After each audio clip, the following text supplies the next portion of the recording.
Dr. Kirten, thanks for joining me. Thanks for having me. Appreciate it. Dude, this has been a long time coming, right? Yes. A few months now, right? Yeah, we some of the benefits of going to these Austin connections, which is such a hub for the health and wellness space, is you just never know who you're going to meet. And so we were at that Superpower event. You spoke before me.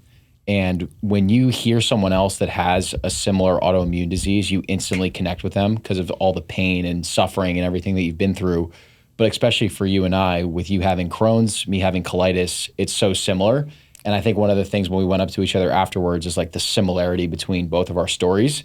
So it's cool because you kind of have like a brother in arms, and then you can like share different strategies, healing stories, things like that. It's almost like we've lost that power to heal through anecdotal stories. So I'm glad that obviously it's unfortunate that we both had those diseases, but it kind of brought us together in a way too.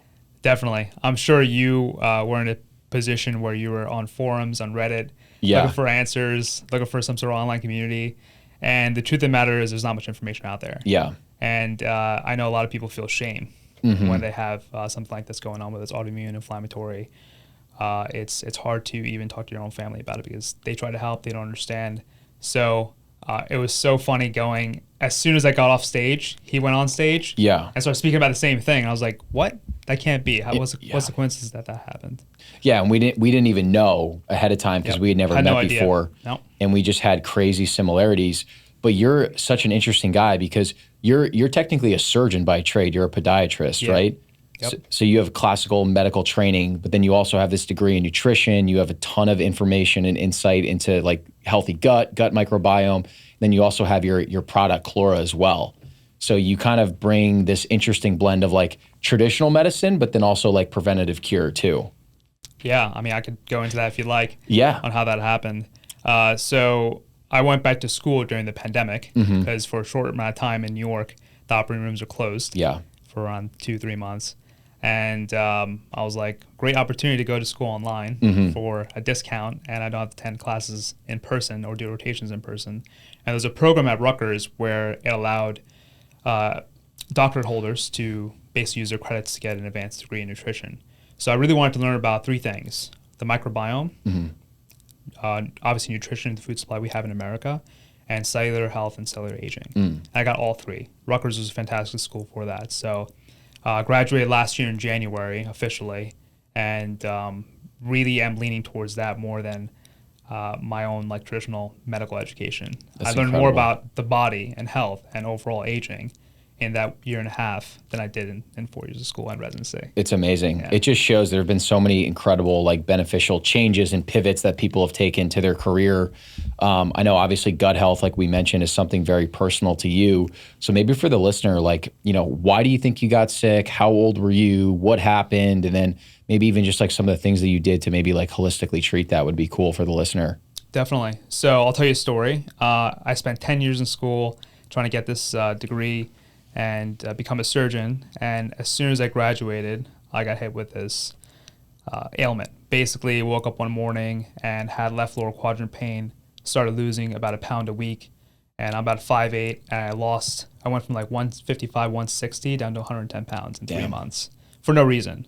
I mean, no signs of bleeding, nothing, like literally nothing. Even had a bunch of testing done and everything was clean.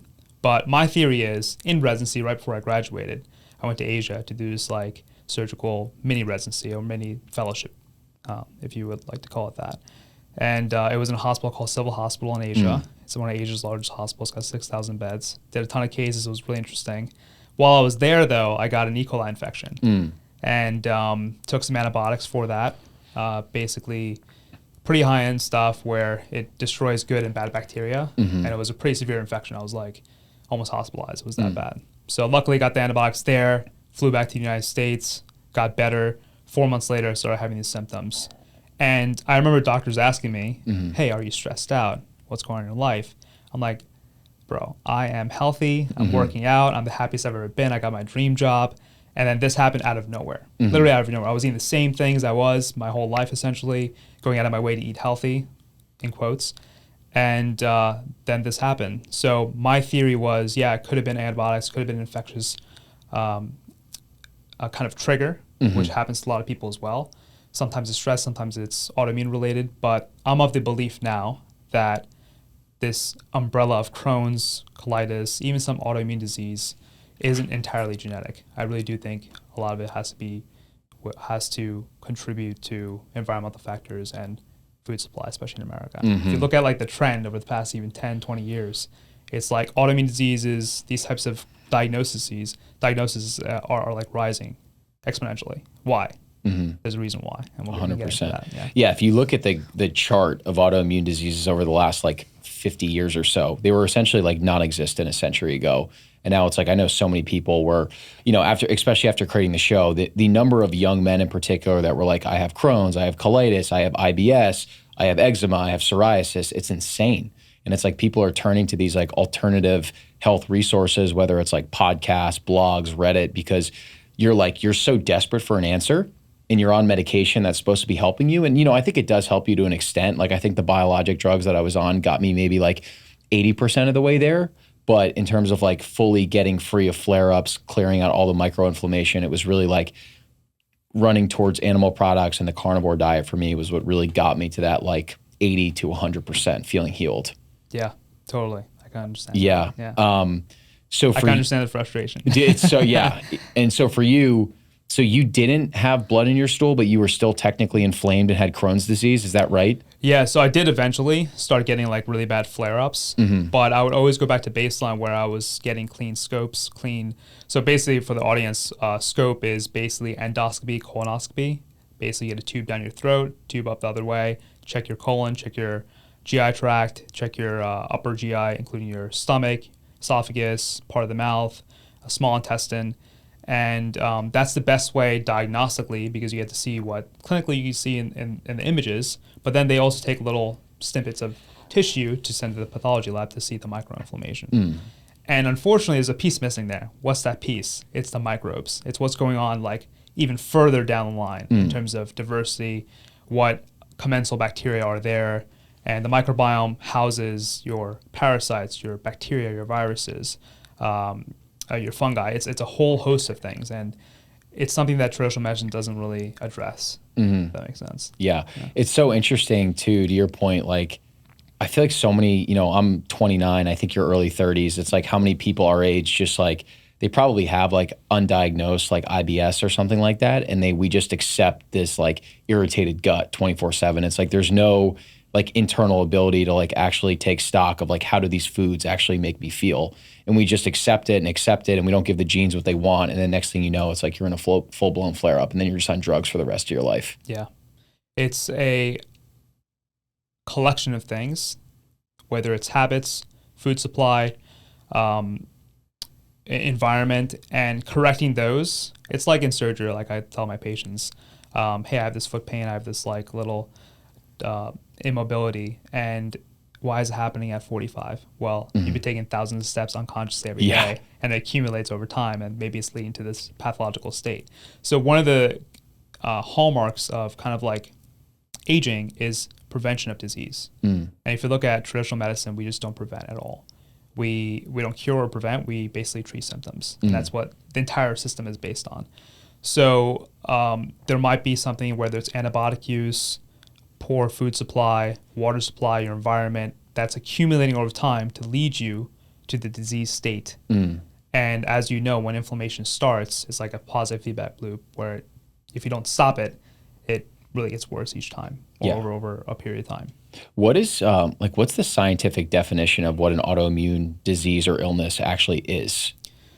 I guess in layman's terms, it's basically when your body is unable to either correct its pathology or correct the inflammation that's going on, or it's attacking itself. So for example, in Crohn's disease or ulcerative colitis, the tissue is so inflamed it keeps kind of damaging itself. The immune system attacks its own tissues in a way. That's like kind of a layman's term. But the more, if you zoom out, it's probably more of a systemic issue in terms of there's something wrong in one part of the body and it's affecting the other part of the body, and it's manifesting into a disease state.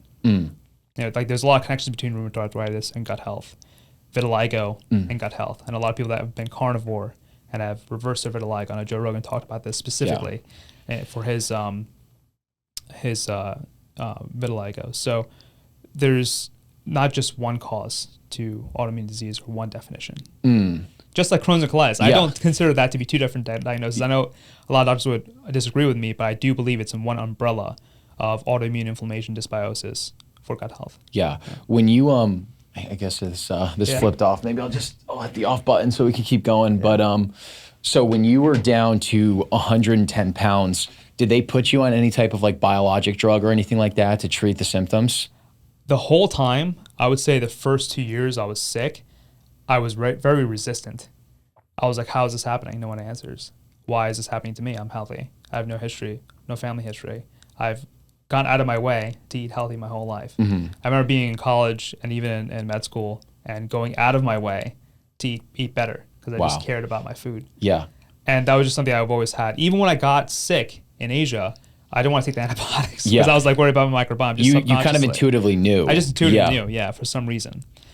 With that said, my food quality probably wasn't the best because I was eating maybe the not so good quality meat and some GMO foods here and there, and snack foods. I love protein bars, seed oils, maybe even. Yeah. But I think that plays a role. Yeah, it's so interesting too because like if I look back, I feel like I can pinpoint why I got UC. Where there's definitely some genetic component. I have a grandma that has colitis as well. When I got sick, I was chronically stressed out. I was binge drinking all the time. There were like certain lifestyle things that I was doing where I'm like, that definitely caused me to have that, plus a genetic component, plus a stress component.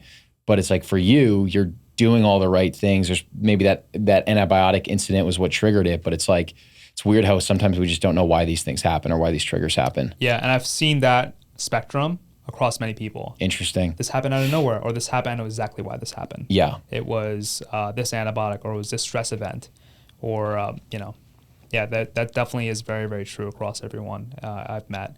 And we are individuals after all, so we can't pinpoint exactly what happens sometimes. Yeah. So it's interesting for you. I would have thought that I've just heard that residency is such a stressful time in your life. So my initial thought was like, oh, he must have just been working insane hours and chronically stressed out. But it sounds like you were actually loving it and just doing what you wanted to be doing. That didn't actually have a role. No, it was great. I had a great time in residency. I went to Englewood Hospital across the river here in New York and had a great 3 years. It was fantastic. I was going to move to California.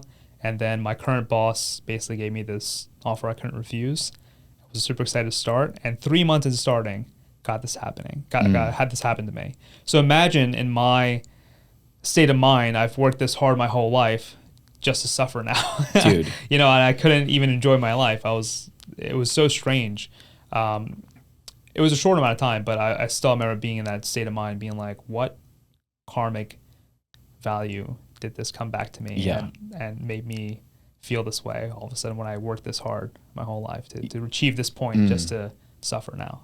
You're like, what did I do in the past to deserve this? Because I think what people don't understand is like when you have this when you have Crohn's, colitis, IBD, your life is entirely revolved around where is the nearest bathroom.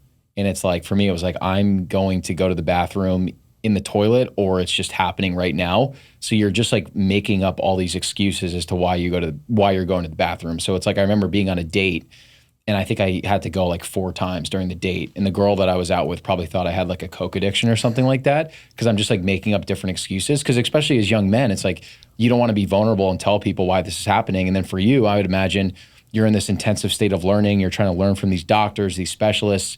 You've worked your whole life to get to that point. You finally make it. And now you're dealing with this like with Crohn's. Yeah, it was extremely frustrating.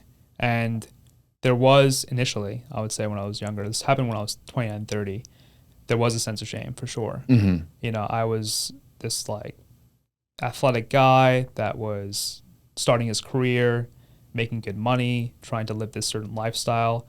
And now I couldn't even go out and drink with my friends like I wanted to, enjoy that kind of lifestyle that I kind of held off for a few years pursuing my education.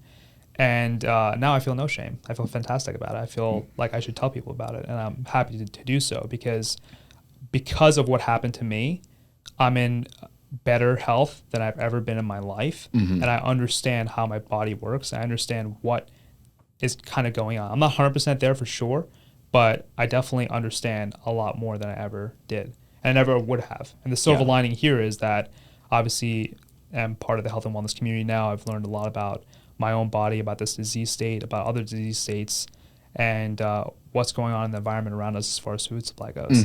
That's important too. It's so important. And it's like, you never know. I've really grown in my faith a lot the last year. And it's like, a lot of times you never know why God puts certain events in your life. You know that he has a master plan, but at the time you can't see it.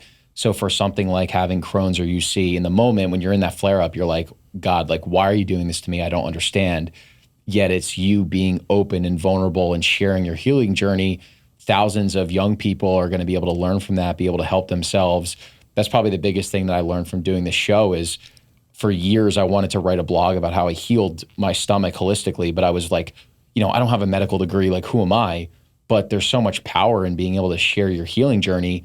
And these people that are on Reddit or they're on YouTube or they're listening to podcasts, it's like, they don't really care what your medical degree is. They just care if you're actually able to offer insightful knowledge and value so they can heal themselves too. So it's like, I almost feel like when you have something like this, number one, it is a blessing because it's led to you, pursuing a degree in nutrition, starting Klora, you're helping all these people.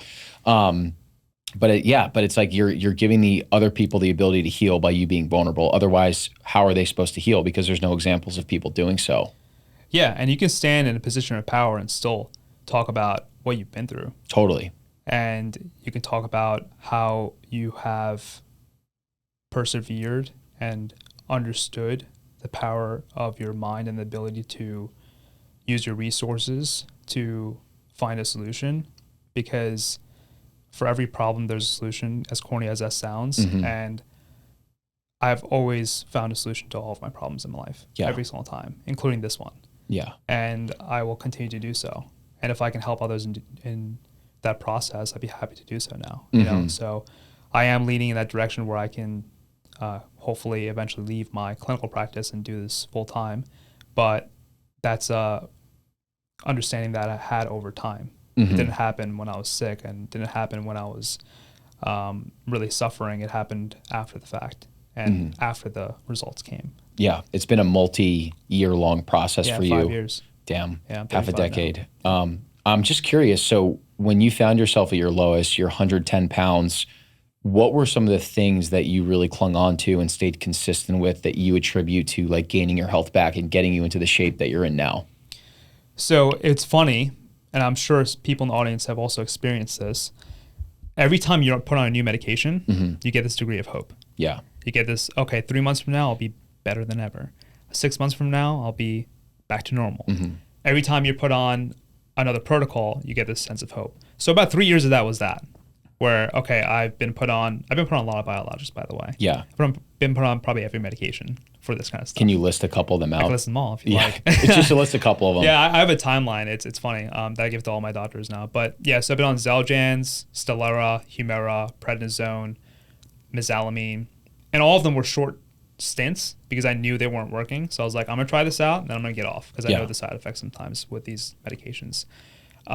So each time I was put on drugs for very little kind of reason, in my opinion, except that this is the diagnosis and this is the protocol we have to play.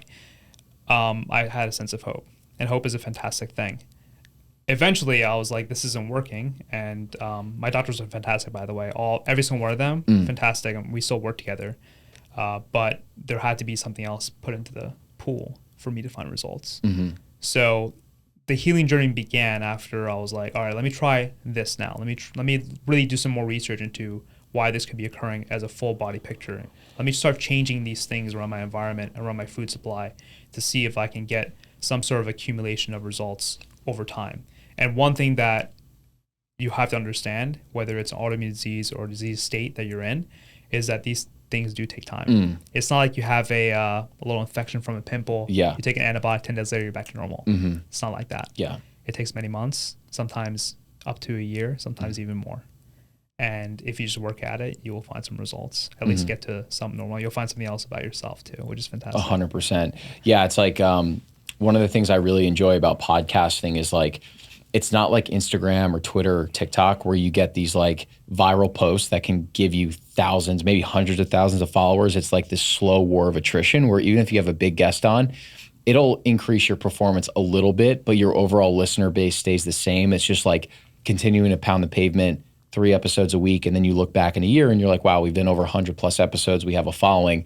It's kind of similar to the healing journey too, where I think we both wish that there was like truly like a silver bullet or a magic pill that you could take, but it's like continuing to experiment with these different diet and lifestyle measures and iterate and tinker, but stay consistent with it over long enough periods of time. And then you're going to look back and be like, wow, I'm not going to the bathroom 8 times a day. Maybe it's like 3 or 4 times. And then you iterate a little bit more. And now you're down to like 1 to 2 times a day. And you have the health that you have now at 35. But it's like you said, it's a 5+ year journey to get to this point. Yeah, unfortunately. And again, no blame to my doctors. They were only there to help. And it's funny because I was in a place of privilege. Mm-hmm. There's so many people suffering in silence. And this is a disease of solitude where you do suffer in silence. You can have all the friends and family in the world that want to help you, but sometimes they can't. Yeah. And I'm sure you felt that way too, where you're like, why is this happening? You're like kind of sitting alone and you're really understanding like this is like a real battle and a real war too that you have to kind of win within yourself. So with that said, when you do find solutions, to go off a little tangent, when people ask me if I should become a doctor, I tell them yes, not for the status or the career or anything like that, but because you'll be an asset to your friends and family. Mm-hmm. I really believe that. Yes. Any specialty. And I do believe that if you go through something like this, you'll be an asset to your friends and family once you figure it out, or even throughout the process, 100%. as long as you don't give up. Yeah. And I know there's a lot of people listening to this that are sitting in solitude, suffering. You're not alone. It's happened to me. And there is a way out. There's always a solution to this problem. So I would just say keep pressing on and finding other options that can give you a 3-month runway, a 6-month runway. When we look at startups, we look at fundraising and seeing like, okay, I have this runway of 3 to 6 months with this kind of money, right? So maybe you can look at your hope bank and see, okay, let me try this new protocol and give myself another 3 months of hope or direction and see if my body changes or my disease state changes. Yeah. That's what I did. I like that. That's a good analogy. And so for you, like 5 years ago, did you find that, was it gravitating towards animal products? Was it cooking your meals? Was it bone broth? Was it meditation? Was it 8-hour sleeps? Like, what are the big things that you can pinpoint back to where you're like, damn, that I think really doing that over time really helped me get my stomach in check? Yeah, I think sleep was really important. I thought I was getting good sleep, and then I got a Whoop band and understood that I was only getting like 6.5. Quality was fair to poor. Sometimes I would get 7. Now I track my sleep and I get a pretty decent amount, at least 7.5. That was like my baseline. Let me try this out. Yeah. But the biggest driving factor for me was food. Learning about food was really interesting too in school, and how our food supply in America is really quite compromised. How we produce food, and we have different supply chains for domestic in Europe, internationally. Why? Because some of the ingredients we place in our foods are banned in other parts of the world. Why is that? Is it damaging? Is it not? I don't know. And I really started to make sure that because I had access to good food, to make that an effort. And then I learned about how some of, like for example, wheat was engineered in the 40s and 50s, and how that's affected our monocrop agriculture, and how sometimes wheat can be inflammatory to the gut, and different types of seed oils can also be inflammatory, omega-6 to omega-3 fatty acid ratios, how they're really important for your cellular health, NAD levels in the mitochondria. Accumulation of little protocols like that really helped. But to go back to what happened to me while I was suffering, just to maybe share some stories. Definitely. I remember, so I started working, I was losing a pound a week, didn't think anything of it for around 3 months because I didn't have your symptoms. I wasn't bleeding. I wasn't going to the bathroom a lot. I just was losing a ton of weight and not really absorbing the foods I was eating. After about 3 to 6 months into my job, I remember having to carry around a silicone donut at work just because the seats weren't that comfy. And I'm a pretty thin guy in general. But I had to stay in shape, and I had to carry around this little silicone pad to sit because I was having pain sitting on my thigh and butt, my tailbone, And I remember my boss comes up to me, this like cardiologist, really nice guy, and he's like, "You okay, man? Like, what's going on at home? Are you eating enough?" And that was the frustrating thing, was having doctors kind of give me advice about eating, and I'm like, "Listen, man, I'm gonna fail myself eating 10,000 calories a day for a whole 2 weeks. I'm gonna make you jealous how little weight I can lose, I can gain." And so I'm sure there's stories of people listening that have gone through similar things, the frustrations of going around and doing things that your doctor's telling you and not getting results. And the advice I can give is, just finding that kind of hope bank and understanding different protocols and implementing different things over time. Yeah. When did you really feel like things were shifting and your body was healing and you were getting back to normal? So I do believe there's a role in medicine, doctors, and traditional healthcare. And I do believe that my healing process was a combined therapy type of thing. So when I started the medication Xeljanz, it stopped a lot of my inflammation. I'm not on any medication, by the way. It's been 2 years. I feel great. That's amazing. Completely drug-free. That's incredible, dude. Yeah, almost 2 years. I had a clean scope in March. So we're like I'm almost 2 years too. So that's another weird coincidence that we have. Coincidence, Not weird, special coincidence, but yeah. Yeah. So stopping the inflammatory cycle was really important. That helped me gain some weight. I got to a little bit normal. And then at the same time, I was in nutrition school. And that's when I learned about microbiome, diversity, and outcomes in cellular health. So the analogy I like to give to people is diversity in any situation leads to better outcomes in this world. It's like a universal law. Yeah. So if you look at diversity in genetics, sometimes the babies and adults are healthier adults. If you look at diversity in nature, always better outcomes. Diversity in food, always better outcomes. Diversity in microbiome, same thing. Which is why I think for this type of issue, testing is extremely important and undervalued. The right kind of testing. Testing your diversity in microbiome, testing different inflammatory factors, and understanding what kind of foods you possibly could be sensitive to. All those things accumulated to some better outcomes over time after I learned about those things. So, yeah, that's where I started. I love it. I work with this company called Blokes, which is like a men's hormone health company, and they're great because it's like telemedicine. They send a nurse to your house through LabCorp. They take your blood. They'll take a look at your different levels. They'll talk about what hormones you're deficient in, what vitamins you're deficient in. I think inflammatory markers too. That seems like that's a really good baseline level test that everyone should do, maybe like quarterly, maybe twice a year. But what other testing from a gut perspective is really helpful? Because I haven't done anything else. So like I'm almost like selfishly curious, like what else should I be doing? Yeah.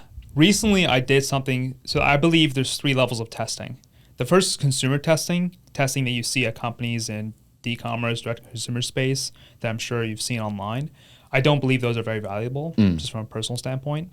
They're not as sensitive as they should be.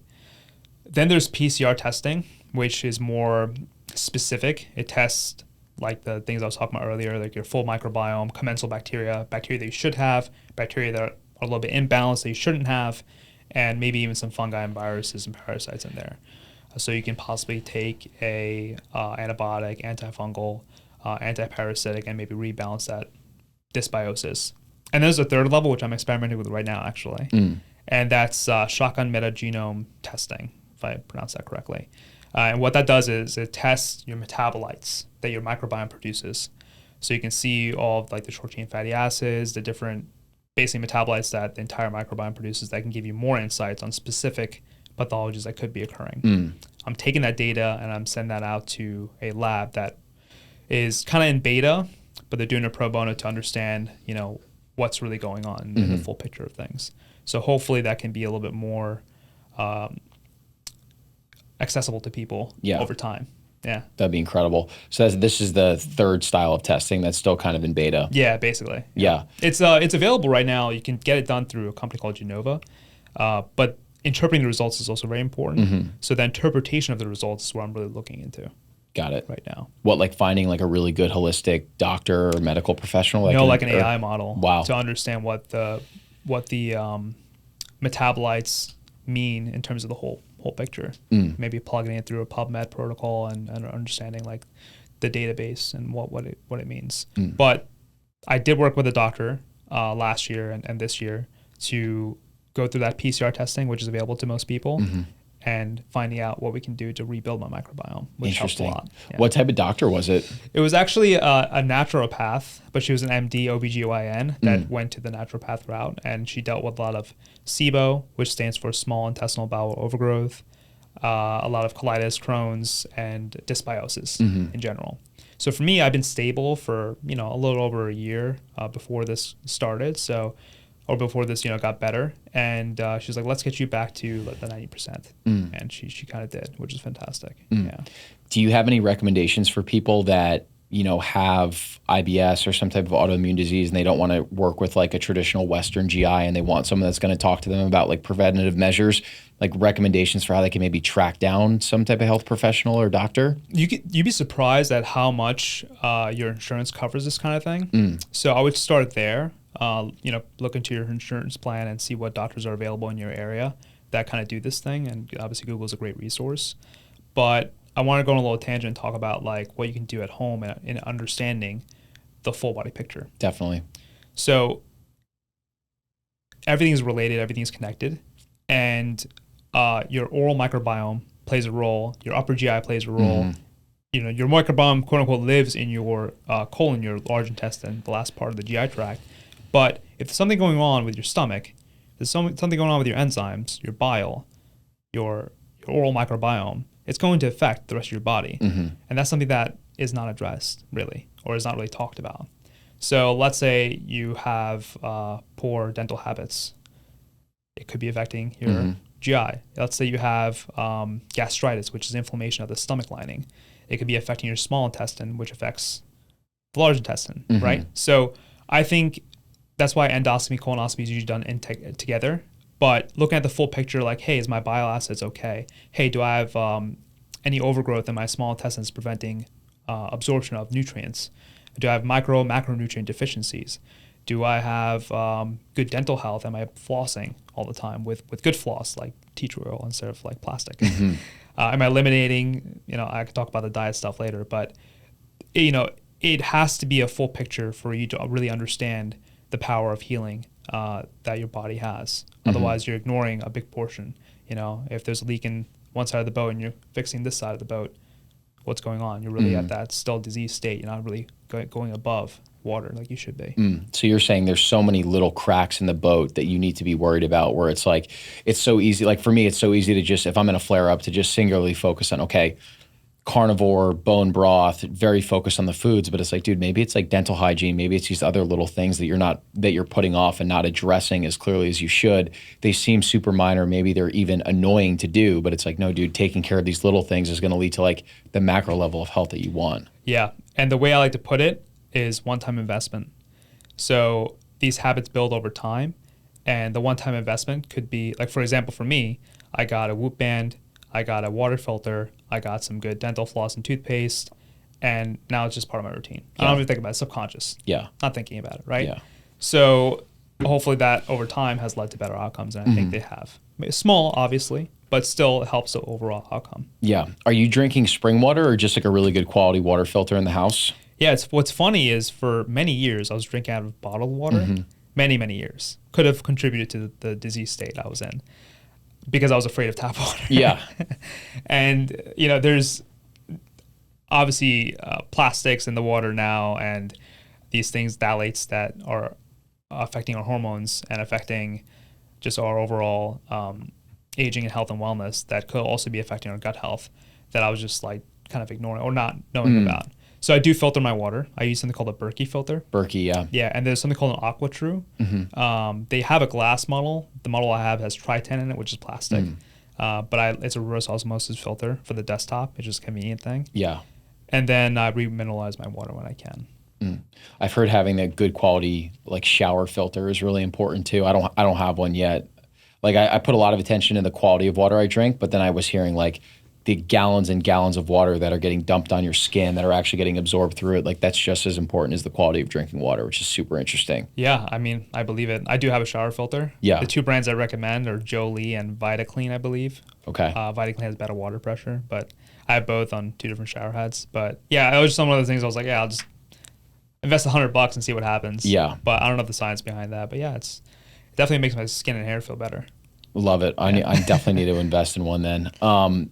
One of the things I was curious to ask you is like, I talk a lot about just the balance of being very intuitive with your health and being very mindful of these things, but also not overly stressing out about it, and also making the time to really like enjoy life. Like I'm back in Jersey, right? I'm traveling from Austin, there's no good pizza in Austin. There's an amazing pizza spot, Di Lorenzo's in Hamilton. It's like some of the best coal-fired pizza you'll ever have. So like I went out with my parents on Saturday. I got some pizza, and like old me 3 years ago would have never even touched it. Like I had such a stigma around the foods that I was putting into my body. And sometimes I wonder if I was like overly stressing out. And, I had the pizza. I definitely had like a little bit of bloating. My stomach didn't feel great the next day, but I just got back on my normal diet and routine, and I feel totally fine now. So I'm just curious for you, with the level of knowledge and information and also having like an inflammatory bowel disease, how do you balance all that knowledge with also like, being healthy, but living your life at the same time?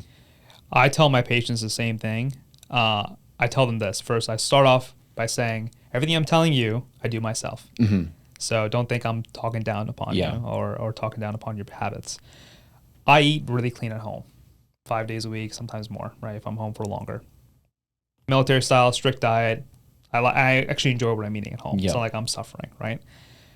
When I go out, I'm with my friends or family and I want to have that slice of pizza, I don't say no. Yeah.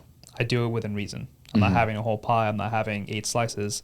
I'm enjoying what I want, and I really enjoy it at the time. If you look at the pillars of longevity, blue zones around the world, I have it like in my head. I have it in like gut microbiome, nutrition, sleep, environment, and one of the pillars is like love and family.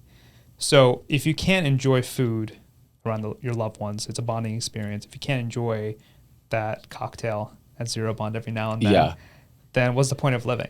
Exactly. Right? So I do believe, and I also, with that said, let's say I went keto for 3 years or vegan for 3 or whatever, strict diet for 3 years, did nothing else but did that diet. And then all of a sudden I had a pizza or all of a sudden I had a burger. My body would react violently, to say the least. So you don't want that. I think your body does need some stressors. I don't encourage bad eating or poor food quality eating, but every now and then enjoy yourself. I think that's a good thing for your body and mind and just life. Like enjoy your life. Exactly. Like tonight, we're going to go to Bowery Meat Company. Yes, we are. We're going to have some really good quality steaks. We're going to try and stay somewhat clean, but like at that restaurant, you literally can't control. Do they put seed oils in the dressing? Do they fry vegetables in seed oils? You can ask them. They probably don't know. They might even think they're cooking in butter and it's some butter canola mixture, which is super common in the commercial restaurant industry. But dude, it's like you and I are getting together for the first time. Sean's going to come. It's more about like just enjoying the three of our company and having a good quality meal and not over stressing about that stuff. Like I don't want to live a life where I feel like I can't even go to a steakhouse because I'm so worried about the quality of cooking oil that they're using. Absolutely. And it's worth noting that, if you're, in a certain state and you have to be strict on your diet, then do that for yourself. However, in the overall zoomed out picture of life, I think that you'll find a better quality of life when you have a balance. And you're aware of what's going on with you're aware of what's affecting your body and what's not. Yeah, that's such a good point, man. Fiber is such a contentious topic in the alternative health community. I'm curious, do you think fiber has a role? Do you not think it has a role? Do you have a perspective on that? I'd love to just get your thoughts on it. Yeah, definitely. I do believe it has a role. And one of my theories behind why carnivore works is because it gives the body a break in terms of microbial activity. I do believe that carnivore diet, for whatever amount of time you decide to do so, is almost like putting your body in some sort of microbiome fast. It doesn't activate the bad and good bacteria, and maybe there's some sort of healing microscopically that's happening to help restore the balance there. That's what I think, because I've done it before too, and it does work to an extent. For me, at least, it did. When I tried it after I met you. Actually. I tried it for a little over a week, and I felt pretty good. However, I was in such a stressful state with work and physically like working, that I went into like basically like a keto flu a little bit. And I was so exhausted. I was like, I have to go back to normal, But it's nice that I know that I have a tool now that I can use when I am inflamed or something's going on. I can go on carnivore for a week and feel pretty good. So going back to your question with fiber, prebiotics, resistant starches, something called HMOs, human milk oligosaccharides, which is from breast milk that acts like a prebiotic. Different types of fiber that we find in plant fibers play a role in feeding some good commensal bacteria. And if you look at the protocols to restore dysbiosis, generally it's a phase of getting rid of bad pathogenic bacteria, restoring probiotics with supplements, and then using some sort of fiber, prebiotic, or dietary measure to help feed that bacteria. So I do believe it plays a role. I know Paul Saladino, Carnivore MD, and other healthcare doctors and influencers talk about carnivore and fiber and different schools of thought on that. I do believe it plays a role. I do enjoy eating plants every now and then, for sure. But I believe that growing up, meat was villainized, especially red meat. And I believe it played a big role in my healing journey. More so than just a fiber diet. Yeah. You know? The meat was one of like the big levers that you pulled, Yes. incorporating that, all the nutrients, the bioavailability of it, the absorption. Absolutely. One of the things that I really appreciate about you is the honesty around your healing journey. And I think that there's this, like, you can almost self-identify with the fact that, okay, I had Crohn's, I did these things, I healed it, now I'm just good. I don't have any flare-ups, or like maybe you don't want to publicly talk about those things because you know, you have a platform, you want to show people that you're healthy. But I think it's important for people that have these chronic diseases to be able to share the fact that like this is an ongoing journey and flare-ups happen. Like for me, the last year, I've had 2 mini flares for the last month, and I typically will show bleeding pretty quickly. So like I'll see symptoms of it very quickly, and then I'm like, all right, I need to course correct.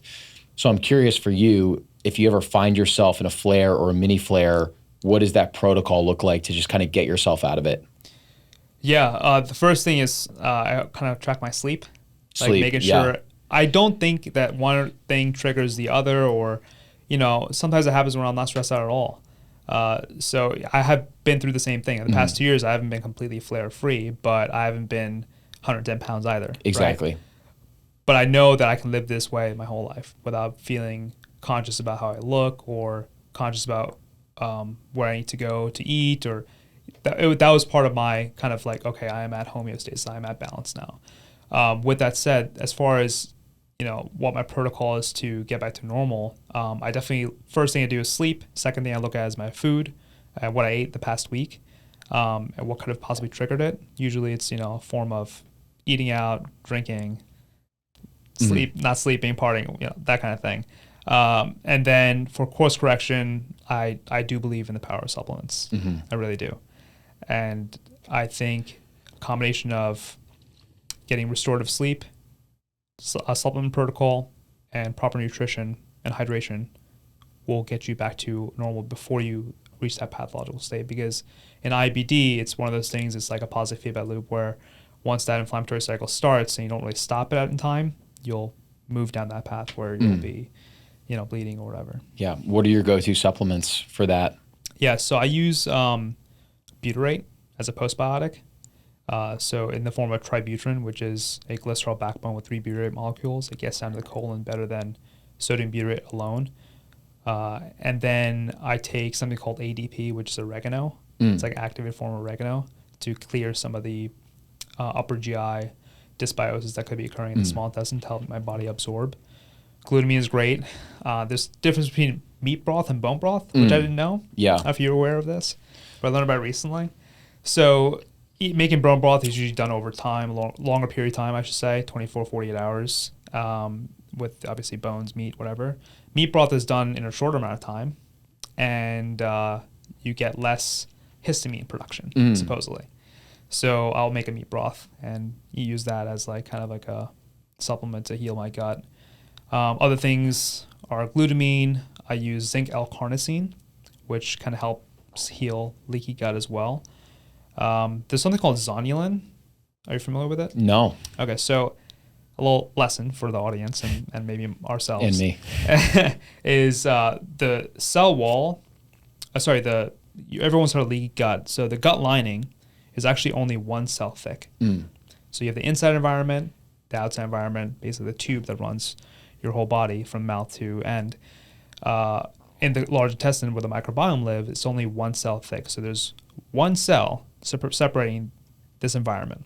And when that cell is straight apart, then toxins, bacteria, other bad things can move into your bloodstream and cause an inflammatory reaction, which then proceeds into in the most severe form, ulcerative colitis or Crohn's.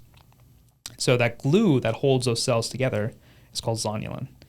And sometimes when you have large zonulin, which that PCR testing can also test in your stool, then it means that you have leaky gut, clearly.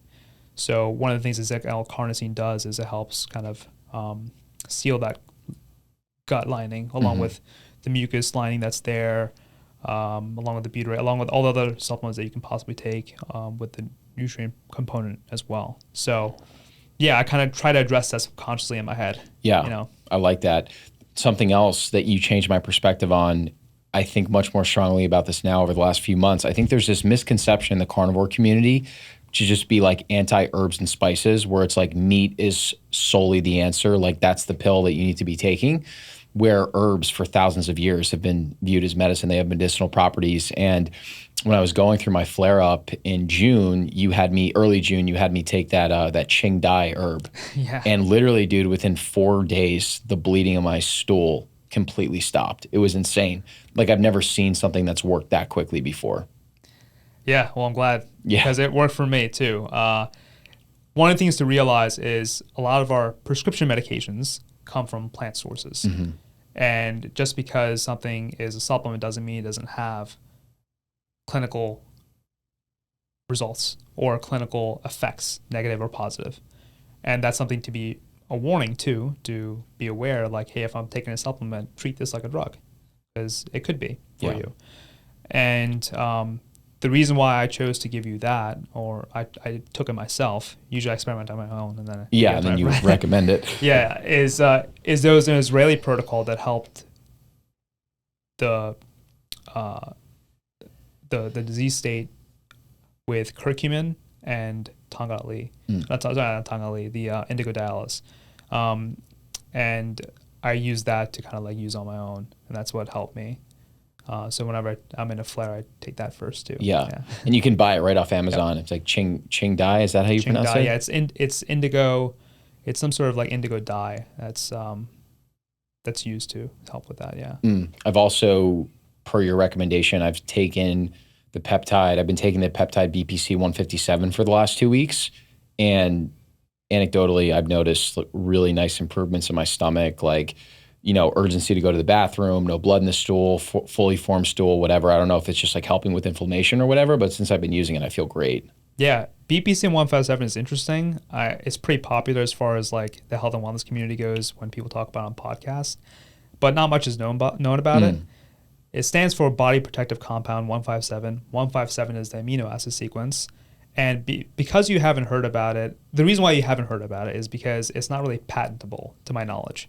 So it's not a pharmaceutical drug. So you have to get it at a compounding pharmacy, through a doctor, through someone who understands peptides. And it's made, to my understanding, naturally in your stomach. It's something that protects the stomach lining from the stomach acid.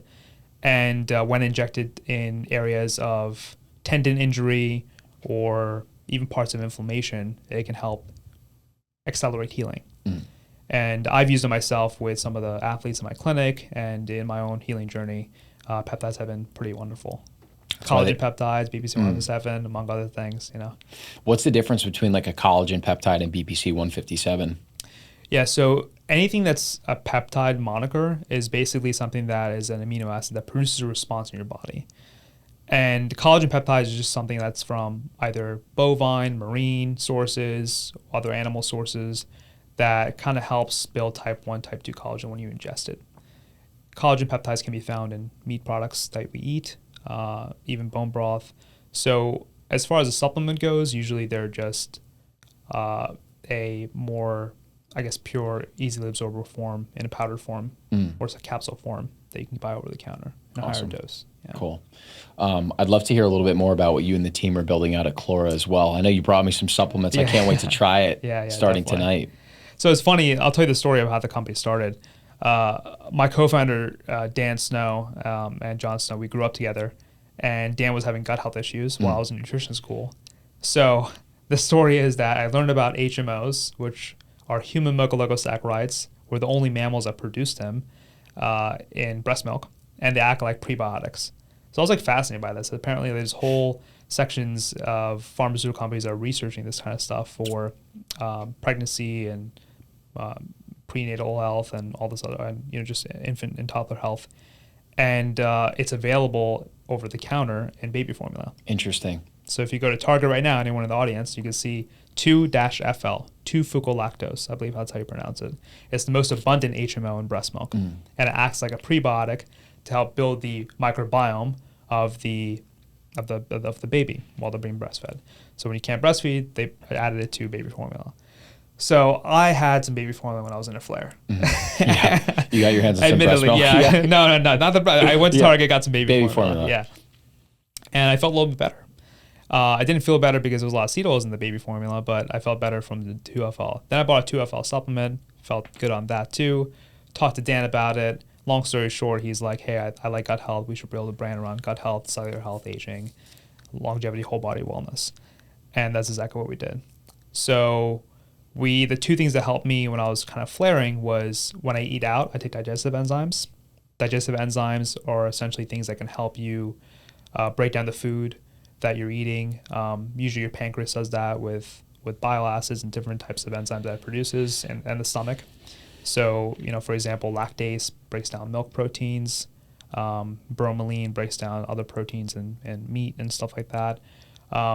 So, I built a SKU on that. It's called Bloat Digest for bloating. So you take it before you eat out. So I don't eat it at home, but when I go out to restaurants, I take 2 capsules before I eat. Did you bring some of that? I did, yeah. All right, we'll take some tonight. Yeah, exactly. And then the other SKU is it's a pre and postbiotic. So butyrate helped me in my healing journey, and I wanted to find a form of butyrate, which is tributylin, that goes down to the colon, unlike sodium butyrate.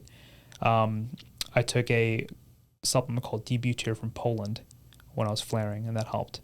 So I developed a SKU on that, and the prebiotic is made from the 2FL. So I found 2FL supplier in the United States that we can make a pre and postbiotic kind of supplement you can take daily. It helped my skin health, actually. Interesting. And that was something that our customers talked about as well. Like, yeah, my acne got better and my skin health's better. So now we kind of market it towards that as well. Do you think it's because they're improving their gut health Yes. and just decreasing inflammation in general? Definitely.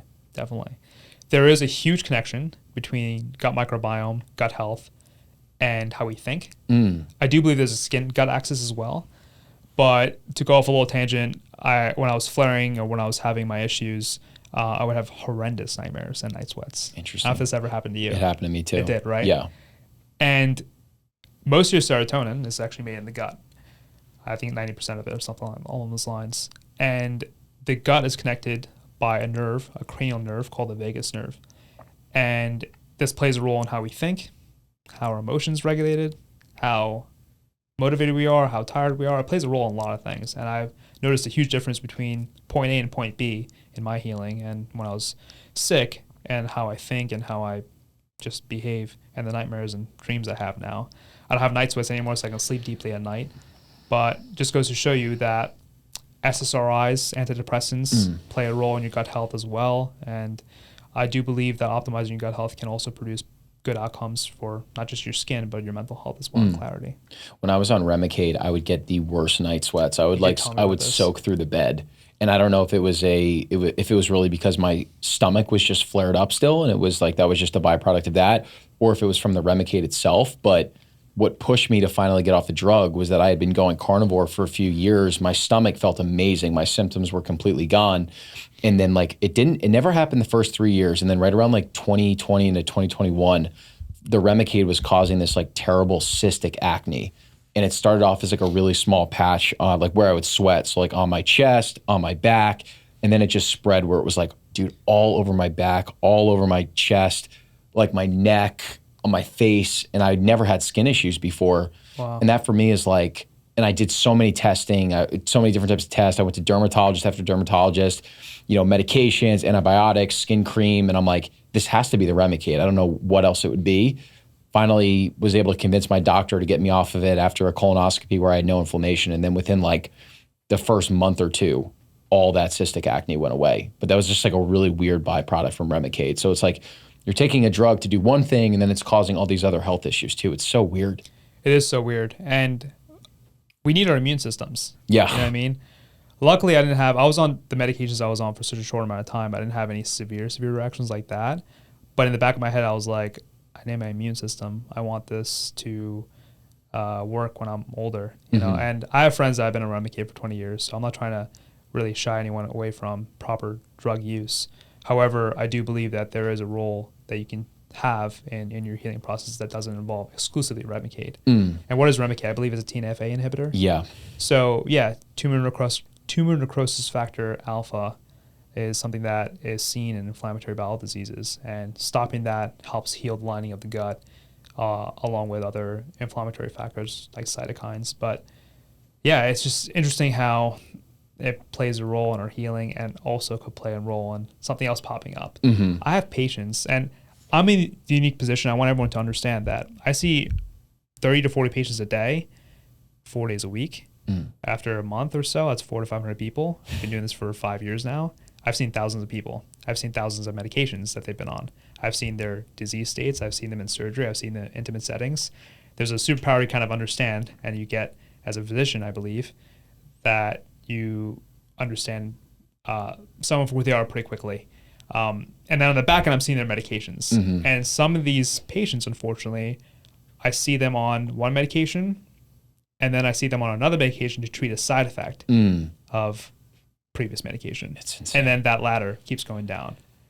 You know, I see a patient on prednisone for their rheumatoid arthritis, and then now they're on famotidine for their gastritis. And now they have bone density issues because they've been on famotidine for 3 years, or omeprazole for 3 years, which is basically a PPI, proton pump inhibitor for gastritis. And then I see them have a fracture 4 years later in their ankle, and that healing to be delayed because of the previous mentioned medications. Yeah. So this is something that, again, education plays a role too. And I'm not talking about academic or college. I'm talking about just like telling your friends and family about the knowledge that you can have and the power of healing with food, and it doesn't have to be expensive, but the power of habits, the power of healing with food, the power of healing with habits and environment that can prevent that sort of spiral. I've heard that the average doctor-patient visit is less than like 10 minutes. God, so you bro, probably it's don't so even, bad. you probably see this stuff and you don't even have time to be able to like dig into these medications and advise It's them so on bad. different things that you want to do, right? I mean, I probably shouldn't be saying this, but post-pandemic, I do believe that I have to see like 1.2 to 1.5x more patients to make the same amount of money, just based on insurance reimbursements. And I'm spending time with my patients as much as I can, but you know, I'm a procedure-based physician, so I don't have to go through their medical history or their detective mode like a primary care physician has to. My scope is essentially, you know, healing fractures, doing wound care, and along those lines. But I can only imagine what it's like for an endocrinologist, a rheumatologist, a primary care physician, the physician you go to be like, hey, doc, I'm having these issues. How can you help me? And that doctor, depending on the situation, may only have 10 minutes to give you. And what can really 10 minutes solve, or 20 minutes, or even 30 minutes if you're lucky, with something like as severe as autoimmune disease or pathological state? It's crazy. What do you think the ideal physician-patient relationship looks like? I think it's transparent. I think it's communicative, and I think it's something that incorporates not just traditional medicine, but also technology. Whether it comes down to testing, really good testing that we can just send you out for and get some more results. Because what happens when you go to a primary care physician to get a physical? I wait an hour and a half and maybe see him or her for... No, I mean, what happens in the visit itself? I mean, they literally just do a very quick scan for like 5 minutes max. Right. They check your pulse. They look at your weight, look at your height, look at your blood pressure. If you're lucky, they'll maybe check your A1C, which is your blood sugar, and maybe some CBC labs. That's it. What I do that about all myself? Right, exactly. That's the general primary care physician, or the annual physical that you get. It's that. That's what it incorporates. What if you went to a doctor that gave you a full body testing protocol where they test your PCR testing with your microbiome, they test your apolipoprotein B, your cardiovascular risk at 25, at 30, at 35 to help at your testosterone, your hormones. Hormone health is so important.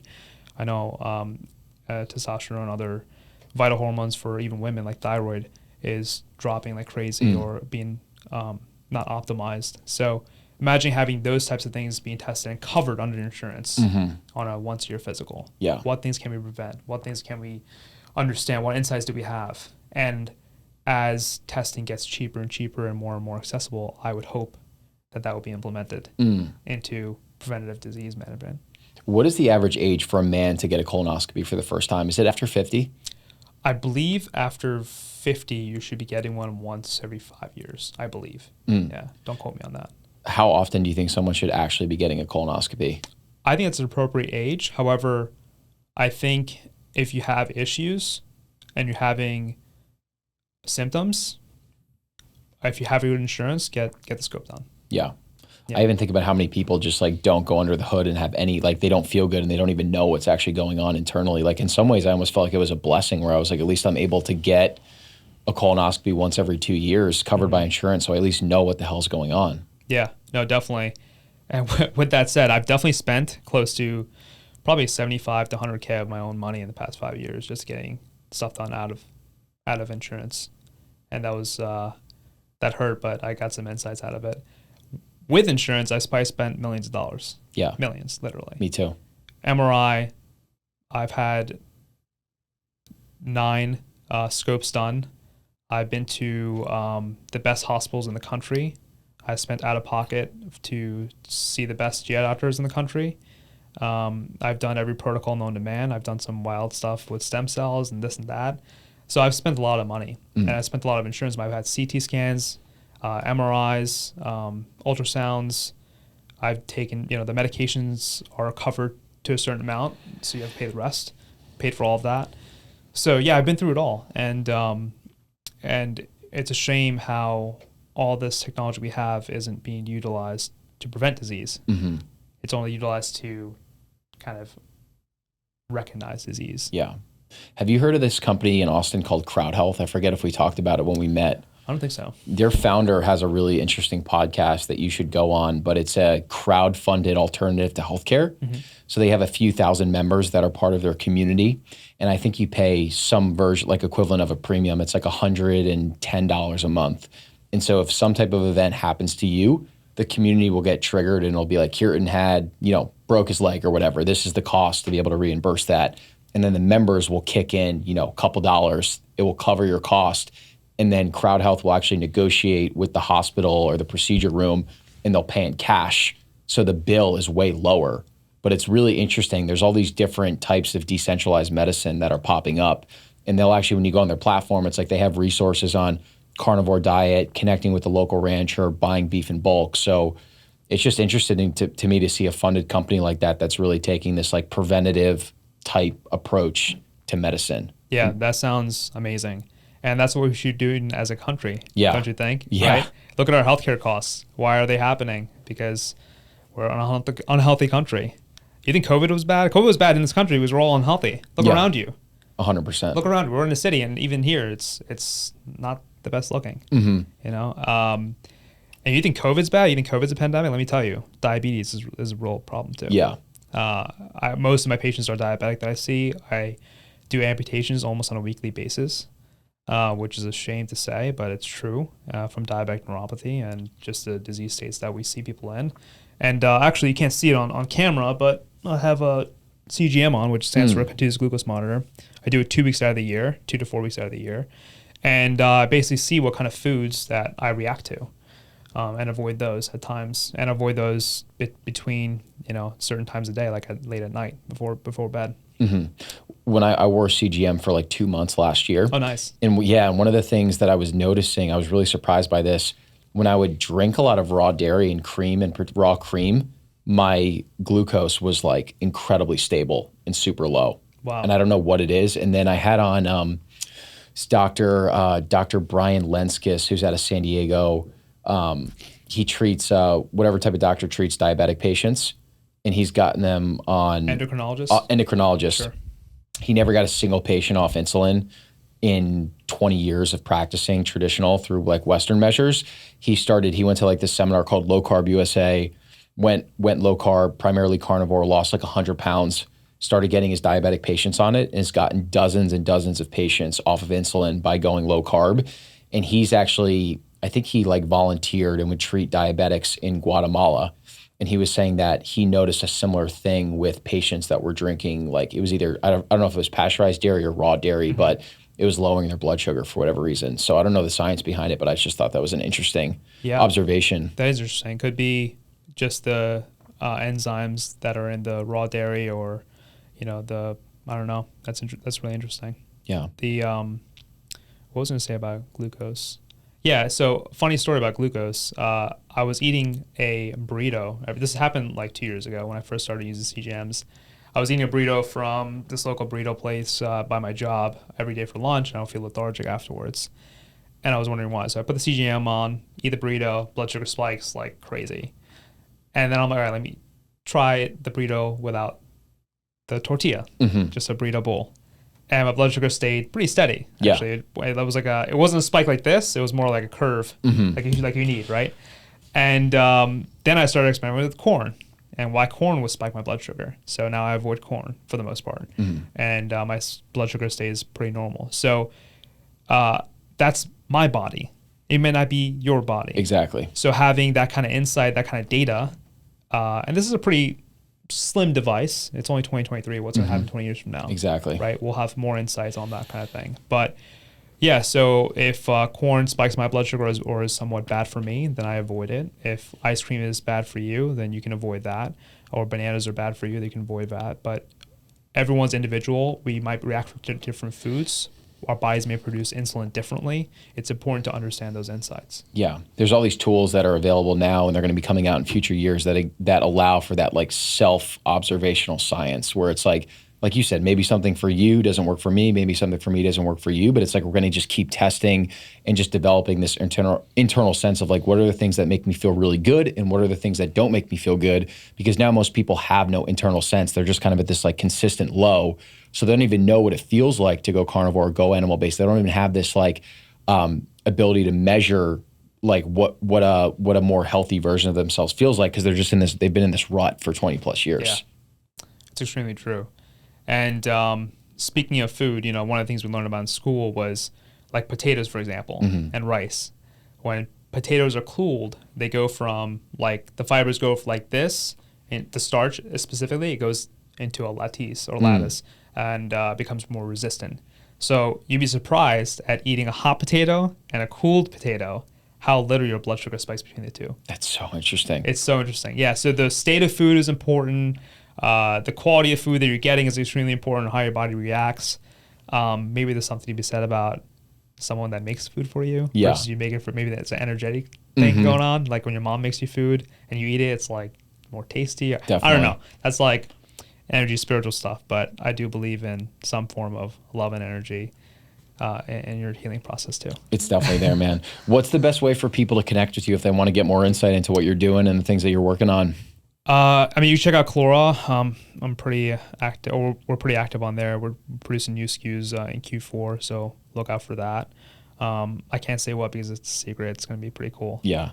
It's gonna be the hair loss space. Hell yeah! So with the gut health connection, but you can find me on Instagram. It's my name with a Y, KIYRTEN. Pretty active on there. Otherwise, yeah, trying to talk more online. I've been pretty busy this summer. It's been a summer of just work for me. So maybe I'll build the personal brand and try to be a little bit more active online. I did have a TikTok a while ago at Prescriber that was nice. That was pretty popular in 2019, 2020, but I haven't posted there since. So I would just say, Instagram's probably the best way to do it. Nice. Well, we're definitely going to work on that personal brand because you have so much good insight to share. I mean, even in this conversation, I literally wish I had a notepad because there were so many amazing nuggets, and I think the audience is going to get a lot out of this conversation. And dude, I'm just grateful that we've become friends now. You've helped me a lot with my own gut health journey the last couple months, and I'm just really excited to just see everything that you go on to do over the next couple of years. And definitely going to need to have you on for a part 2 in Austin. Absolutely. We've got a Russian sauna and then a steak to dig into, which we're very excited about. But I appreciate you, man. Thanks so much for doing this. My pleasure, man. Yeah, Nice seeing you. Appreciate you, dude. Cool.